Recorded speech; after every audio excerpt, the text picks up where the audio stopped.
POV.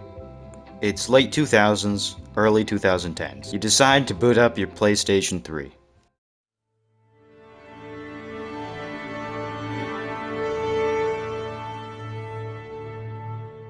While browsing through the PlayStation Store, you stumble upon an interesting game, Little Big Planet. You have an amazing time beating the story mode, dressing up your character, and collecting the various prizes from the story.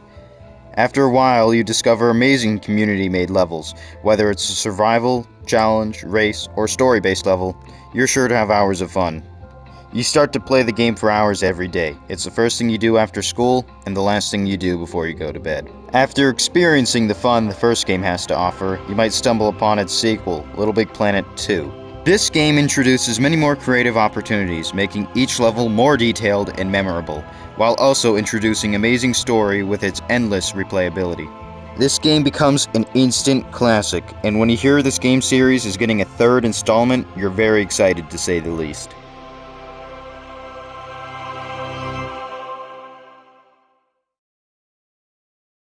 If you're like me, this story sounds familiar. It's exactly my experience with the Little Big Planet franchise. Unfortunately, this is where the story ends, and how Little Big Planet's demise begins.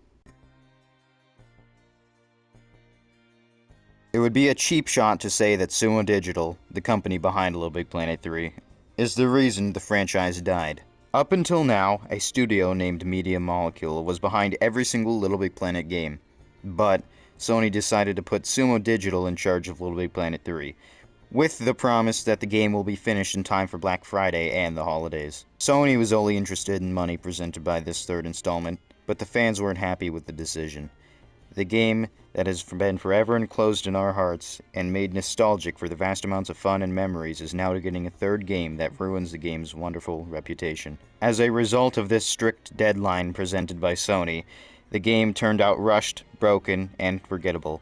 But this won't always remain true. More on that later. Other glitches tore out this game's reputation as well, including players stuck on top of pod. Seriously, there's no way to fix that one that I know of. Infinite loading screen, no sound glitch, extra layers glitch, creating pod glitch, spazzing sack glitch, and many more. To say that the game is glitchy would be a massive understatement. The game was a complete mess.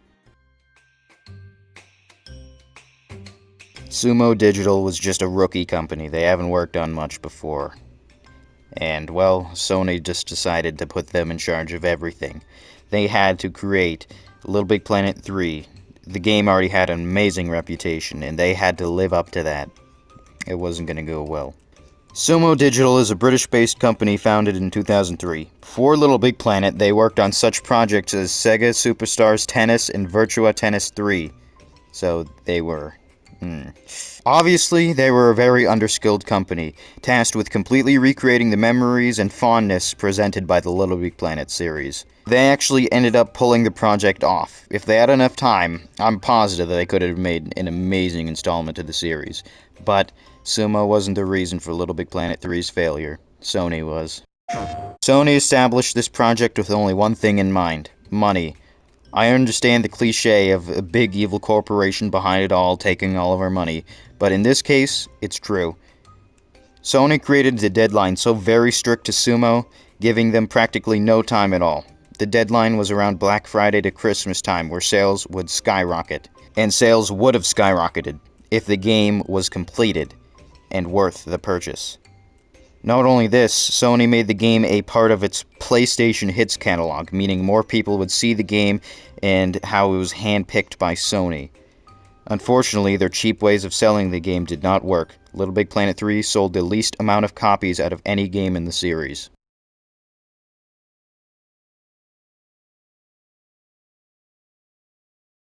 In March 2020, Little Big Planet 1, Little Big Planet 2, and Little Big Planet 3 had all undergone a DDoS attack, leaving the online features in all three games completely useless. The hackers, I say with air quotes, made thousands of levels at once, slowing server requests down to the point where the online features were disabled. Hope was lost because Sumo Digital was too busy with Sackboy: A Big Adventure, their newest game. The community was left with absolutely nothing. Every level from your childhood was gone. Every memory you had in these games was just a glimpse of the past. For the longest time, it seemed like the end of Little Big Planet. But the community centered around Little Big Planet refused to let their favorite games fade out so easily. This is where the movement began on Twitter. Hashtag save Little Big Planet and bring back Little Big Planet. It became trending. Eventually, this caught the attention of the official Little Big Planet Twitter account. They are doing their best to bring the servers back. This came at a cost, however.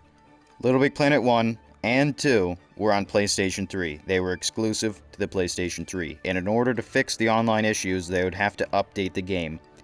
PlayStation 3 support had been cut for a while. Games on the PlayStation 3 no longer support updates, meaning that Little Big Planet 1 and 2 are lost forever. After nearly a year, the Little Big Planet 3 servers were back up and running. The community, while sad for the loss of Little Big Planet 1 and 2, were happy that Little Big Planet 3 was available for good. All of their childhood levels and memories were accessible through Little Big Planet 3.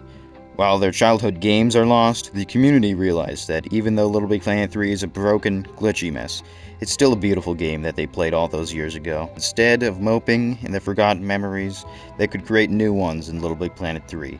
So no, the series isn't dead, and as long as Little Big Planet 3 has an online mode, or some other way of connecting with your friends or playing your favorite levels, then the series will never die.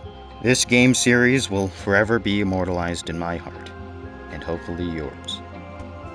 So join us, for you have always been and always will be most welcome in Little Big Planet.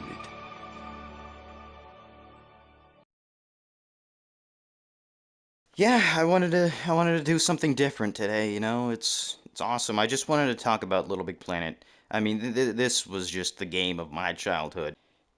Well, subscribe if you want more videos like this, because, I don't know, it took me a long time to write that script, really. I scripted all of that, and it took a little bit. But, you know what? I think it turned out well. Alright, that's gonna be it. See ya.